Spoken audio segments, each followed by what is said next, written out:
Good morning बच्चों। आज हम कक्षा 11 के अर्थशास्त्र का दूसरा पाठ भारतीय अर्थव्यवस्था जो कि 1950 से और 1990 के बारे में पढ़ेंगे। तो इससे पहले जो पाठ था हमने 1950 तक यानी कि अंग्रेजों के समय में भारतीय अर्थव्यवस्था के बारे में देखा था किस तरह की थी। आज हम उसके बाद की बात करते हैं 1990 तक। 1950 से 1990 तक जो है किन किन क्षेत्रों में, कृषि में, उद्योग में क्या क्या विकास हुआ, क्या क्या नीतियां बनी, इनके बारे में जानेंगे। कैसे हमारे यहाँ पे एक नियमित अर्थव्यवस्था बनी और उसकी सीमाएं बनाई गई, तो ये चीजें आज देखेंगे। भारत में योजना बनाने के लिए 1950 में योजना आयोग की स्थापना की गई थी। उसके संबंध में भारत में योजना का मुख्य उद्देश्य जो दिया गया था वो था विकास की एक ऐसी प्रक्रिया प्रारंभ करना जो रहन सहन के स्तर को ऊंचा उठाए, लोगों के लिए समृद्धि और वैविध्यपूर्ण जीवन के नए अवसर उपलब्ध करावे। ये प्रथम योजना का उद्देश्य रखा गया था। मतलब यही उद्देश्य है योजना बनाने का।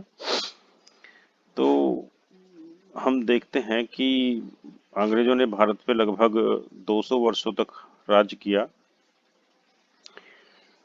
जब भारत आजाद हुआ तो उस समय भारत की स्थिति बहुत ही खराब थी। भारत आजाद होने के बाद इस बात पे जोर दिया गया कि देश में मतलब ये जरूरत थी कि देश में का कैसे नवनिर्माण किया जाए, कैसे देश को आगे बढ़ाया जाए, कैसी योजनाएं जो है अपनाई जाए, क्या क्या तरीके अपनाए जाए जिनसे देश में विकास हो, अच्छा विकास हो सके।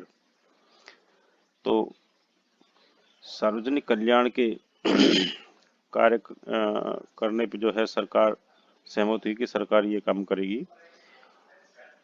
पहले जो प्रधानमंत्री थे पंडित जवाहरलाल नेहरू, उन्होंने समाजवाद पे ज्यादा जोर दिया, ज्यादा फोकस दिया। ये एक विकास का अच्छा मॉडल उन्होंने पाया।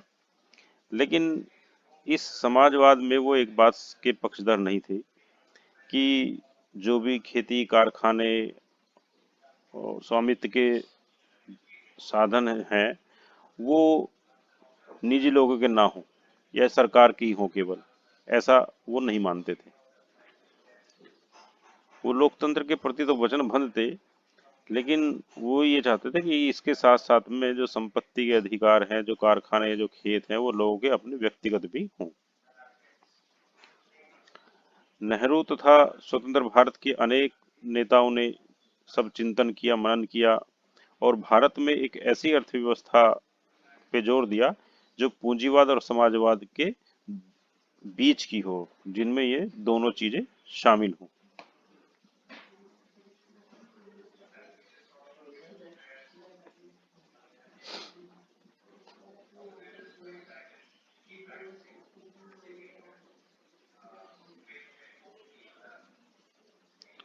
तो सरकार अर्थव्यवस्था के लिए योजनाएं बनाए और निजी क्षेत्र को भी इस योजना का अंग बनाया जाए।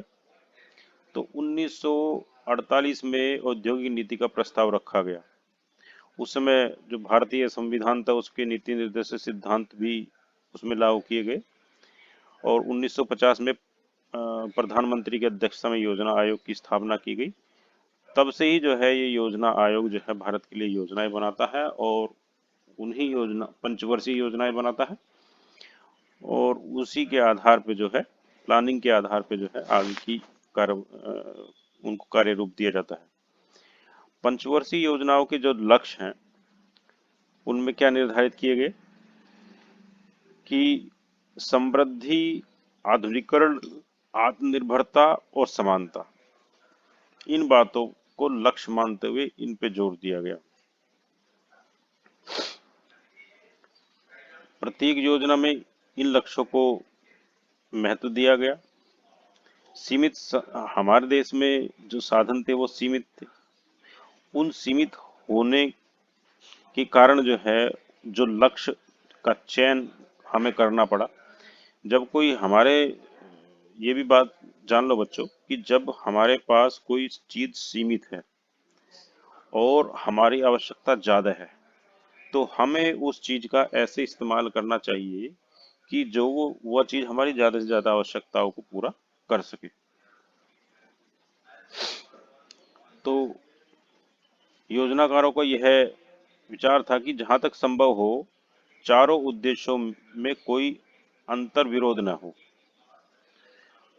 तो आइए योजनाओं के इन लक्ष्यों के विषय में हम विस्तार से पढ़ते हैं। पहला है समृद्धि।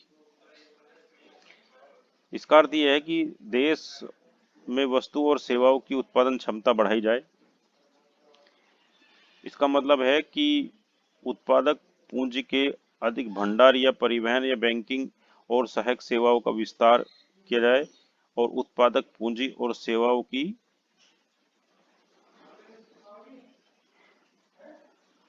दक्षता में वृद्धि की जाए। हम अर्थशास्त्र की भाषा में जो आर्थिक विकास है, वो अर्थशास्त्र की भाषा में इसको हम सकल घरेलू उत्पाद कहते हैं, जिसे बोलते हैं जीडीपी। तो इसमें निरंतर वृद्धि हो। जीडीपी क्या कहते हैं? जीडीपी का मतलब ये है कि एक वर्ष की अवधि में देश में सभी वस्तु और जो भी सेवाएं उत्पादन हुई हैं, उन सब के बाजारी मूल्य के जोड़ को डीजीपी कहते हैं।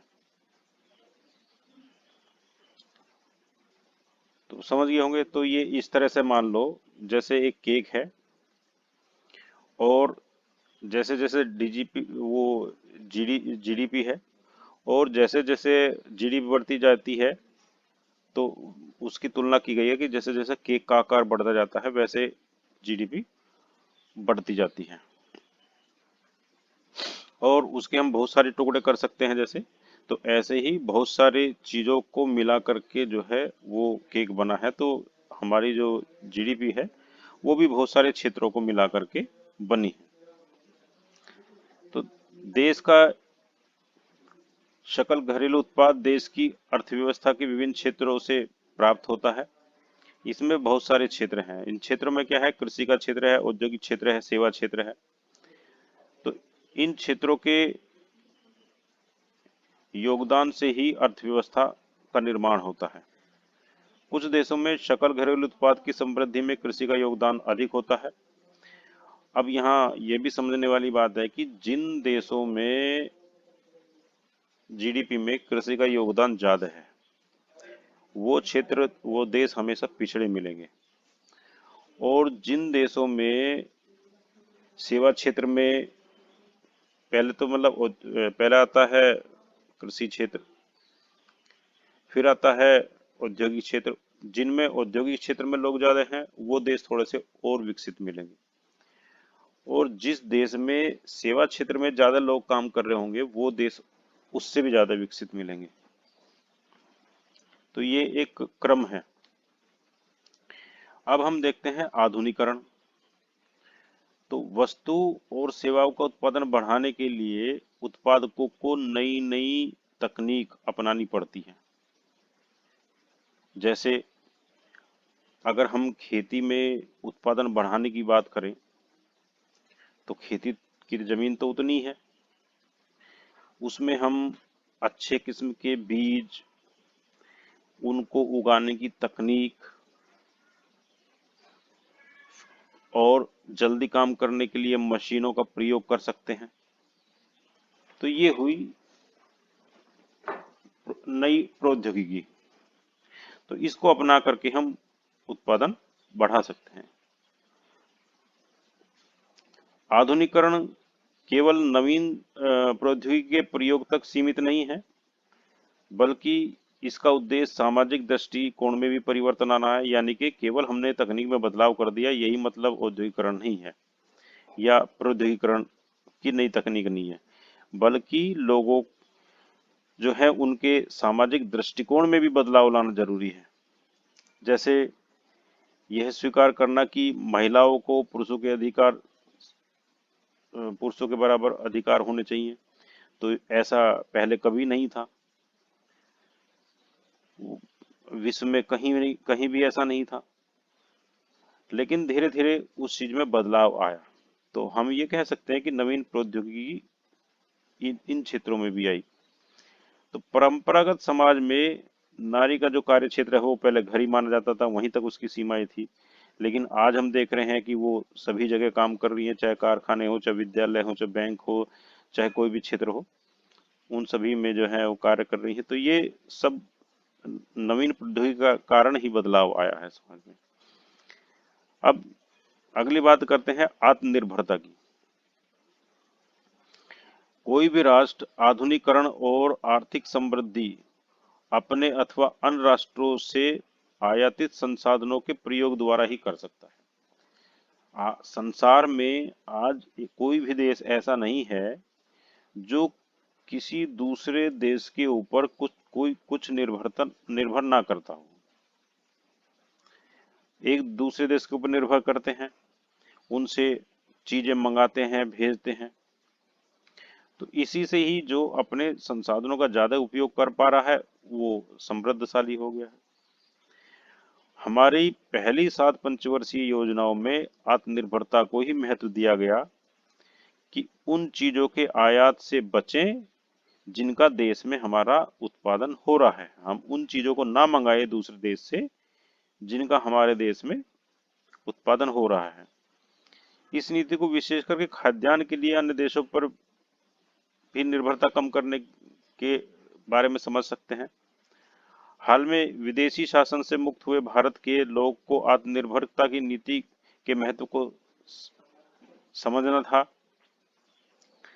इसके अतिरिक्त ये एक आशंका भी थी कि आयातित खाद्यान्न, विदेशी प्रौद्योगिकी और पूंजी पर निर्भरता किसी न किसी रूप में हमारे देश की नीतियों में विदेशी हस्तक्षेप को बढ़ा देगी और फिर हमारी संप्रभुता को फिर खतरे में डाल देगी। यानी कि एक उदाहरण हम देख चुके थे कि अंग्रेज जो है यहाँ व्यापार करने आए थे और वो उन्होंने अपना शासन स्थापित कर लिया।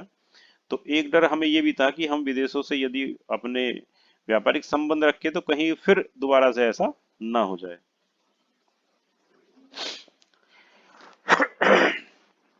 अब बात करते हैं समानता की।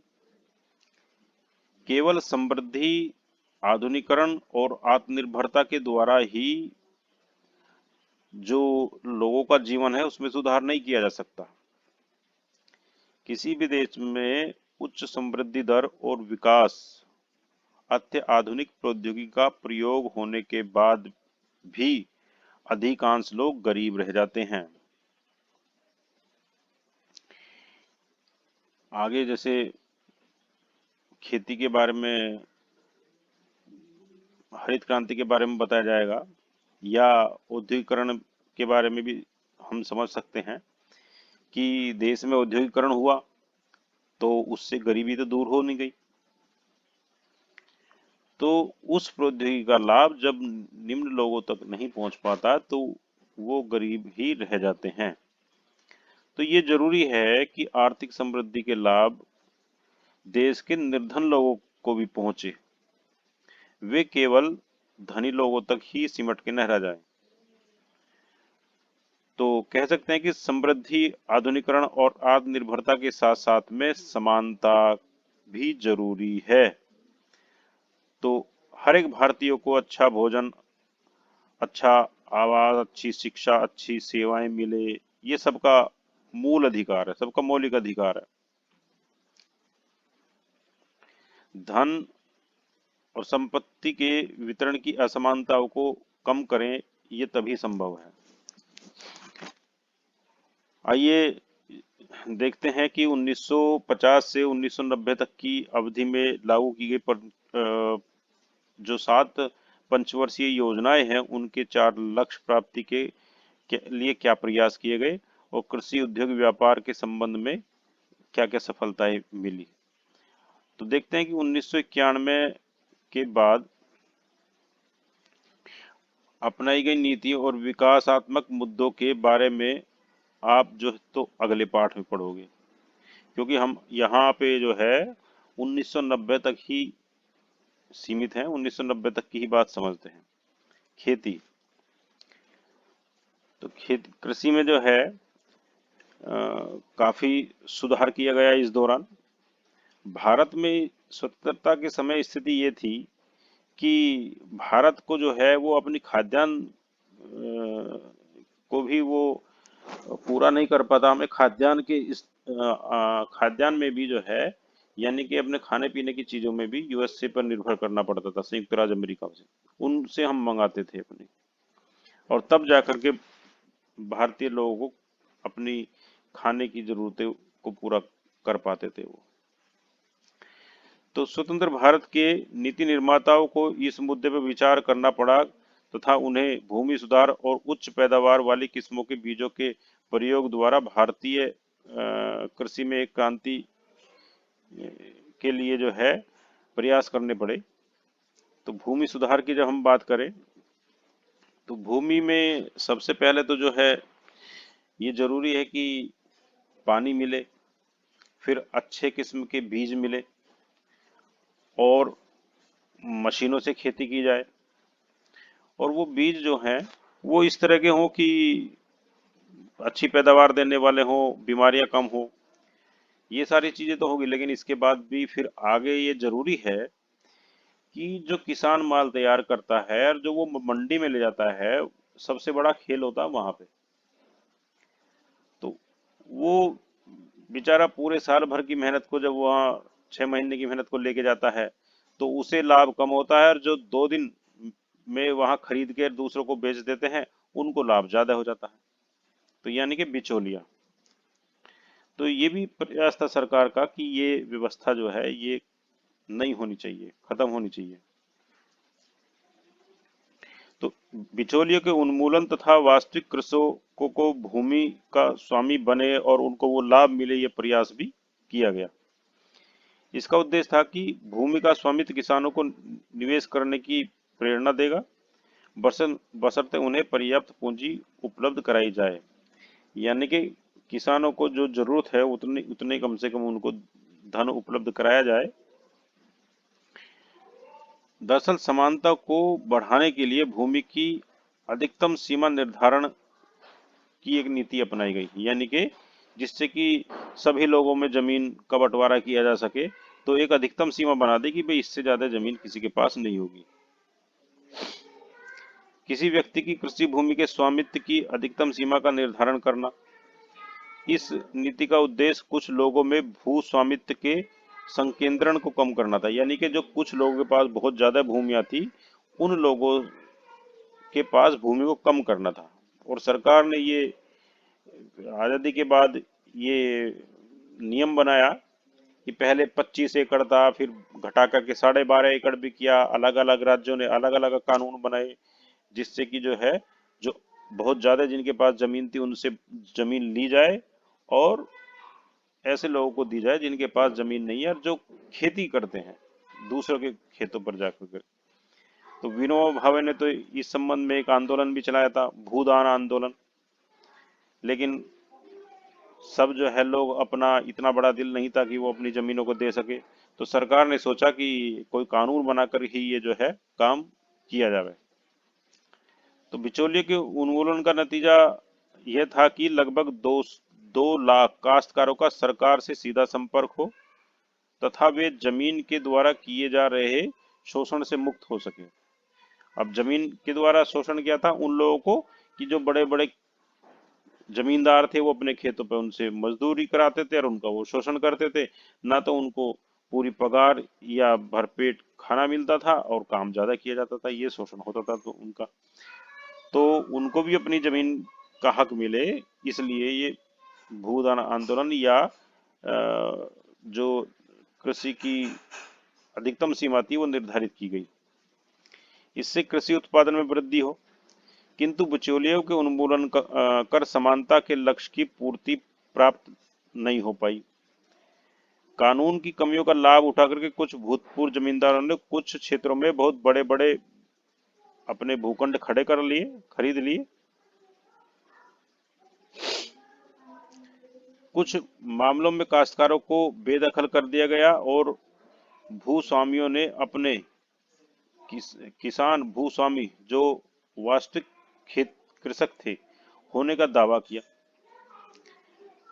कृषकों को भूमि का स्वामित्व मिलने के बाद भी निर्धनतम श्रमिक जैसे कि बटाईदार या भूमिहीन श्रमिक को जो ये भूमि में सुधार हुए थे उसका कोई लाभ नहीं हुआ। वो बेचारा पहले भी गरीब था, गरीब ही रह गया।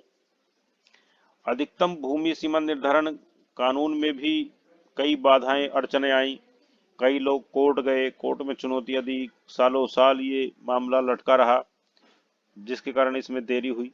इस अवधि में वे अपनी भूमि क्या करी, उन्होंने अपने निकट संबंधियों को जो है उनके नाम लिखवा दी, जिससे कि ये हो कि भाई ये भूमि तो एक आदमी की नहीं है। तो कानून में भी अनेक कमियां थी जिनके द्वारा बड़े जमींदारों ने भूमि पर अधिकार बनाए रखने का लाभ उठा लिया। केरल, पश्चिम बंगाल की सरकारें तो वास्तविकता में किसानों को भूमि देने की नीति के प्रति दृढ़ संकल्प थे। तो इसी कारण इन प्रांतों में भूमि सुधार कार्यक्रमों को कुछ सफलता भी मिली। दुर्भाग्यवश अन्य प्रांतों की सरकारें जो है इस तरह की नहीं थी कि वो भाई इस बात पे रिजिड हो, इस बात पे अपनी टिकी हो कि वास्तव में हमें जो है निम्न वर्ग को ही लाभ पहुंचाना है। तो वहां ये नियम जो है वो दृढ़ता के साथ में नहीं बनाया गया, नहीं लागू किया गया। अब बात करें हम हरित क्रांति की, तो स्वतंत्रता के समय देश की लगभग 75% लोग जो है वो खेती करते थे, खेती के ऊपर निर्भर थे। इस क्षेत्र में उत्पादकता बहुत कम थी क्योंकि पुरानी तरीकों से ही लोग खेती कर रहे थे और अधिसंख्य किसानों के पास आधारिक संरचना का भी अभाव था। आधारिक संरचना मतलब खेती करने के जो यंत्र संत्र औजार जो होते हैं, तरीके होते हैं। भारत उस समय खेती भारत की जो खेती है वो मानसून का जुआ थी। अच्छा मानसून हो जाता था तो पैदावार हो जाती थी। तो मानसून का जुआ का मतलब समझो कि पानी की जो जरूरत थी वो पूरी नहीं हो पा रही थी या पानी की व्यवस्था ठीक नहीं थी।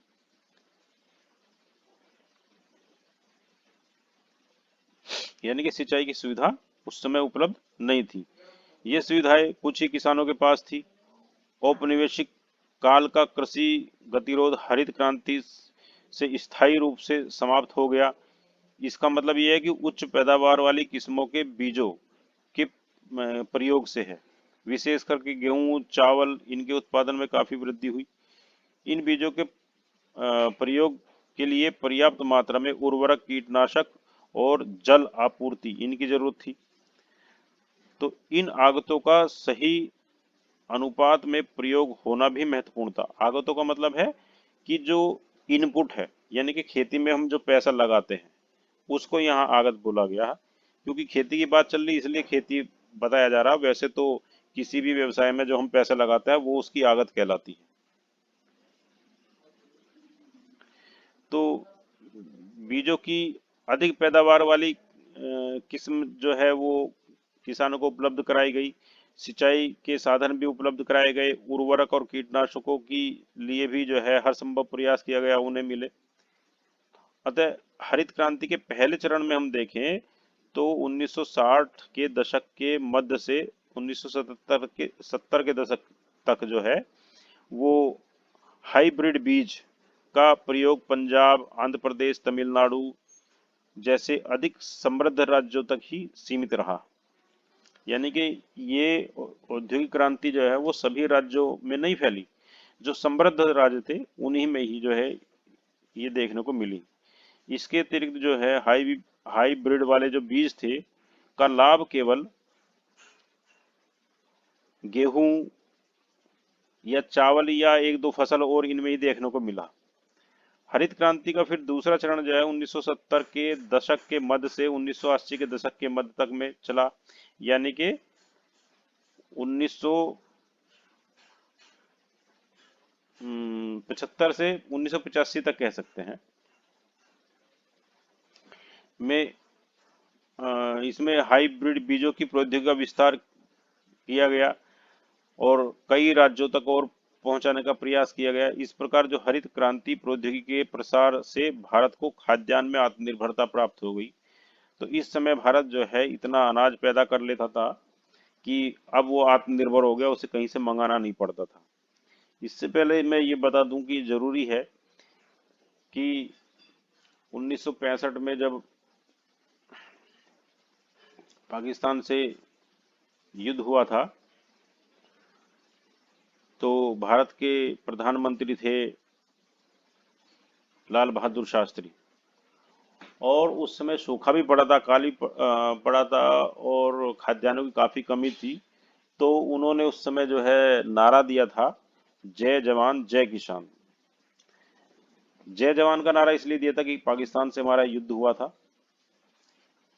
तो उसमें जवानों की आवश्यकता थी, जवान जरूरी थे उसके लिए।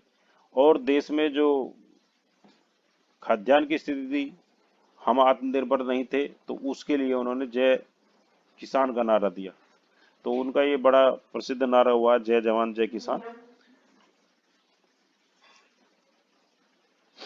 तो जिसके कारण जो है खेती में आत्मनिर्भरता हमने जो है प्राप्त कर ली।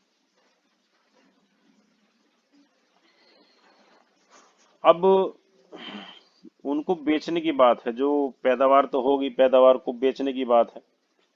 तो आज भी हम देखते हैं कि किसानों को अपने बिचौलियों के माध्यम का प्रयोग करना पड़ता है। तो पहली बात तो हम ये देखते हैं कि किसान बेचता क्या है। भाई, किसान ने जो पैदावार करी उसको जो अपने खाने के लिए चाहिए, वो रखने के बाद में जो उसके पास बचता है उसको बेचता है वो। और उसको हम जो है विपणित अधिशेष कहते हैं, यानी कि जो बेचने के लिए शेष रह गया।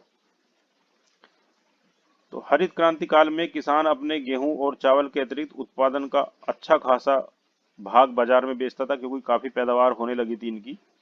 तो इसके फलस्वरूप खाद्यान्नों की कीमतों में उपभोग की अन्य वस्तुओं की अपेक्षा कमी आई और अपनी कुल आय के बहुत बड़े प्रतिशत का भोजन पर खर्च करने वाले निम्न आय वालों की कीमत में सापेक्षता कमी आई। यानी कि जो आदमी पहले खाद्यान्न के लिए ज्यादा पैसे खर्च करता था, अब ज्यादा पैदावार होने की वजह से उसकी कीमत होगी कम। तो कीमत कम होगी तो उस आदमी को अपनी आमदनी का कम पैसा ही खाने पीने पे खर्च करना पड़ता था। तो इससे ये लाभ हुआ कि उसकी एक बचत हुई। दूसरी तरफ किसानों को लाभ हुआ कि ज्यादा पैदावार होने लगी और उनके पास जो है थोड़ा पैसा ज्यादा आने लगा। यद्यपि हरित क्रांति से देश बहुत लाभान्वित हुआ, यह प्रौद्योगिकी पूरी तरह निरापद नहीं है। एक जोखिम यह था कि इसमें छोटे और बड़े किसानों के बीच में असमानताएं बढ़ गई। यानी कि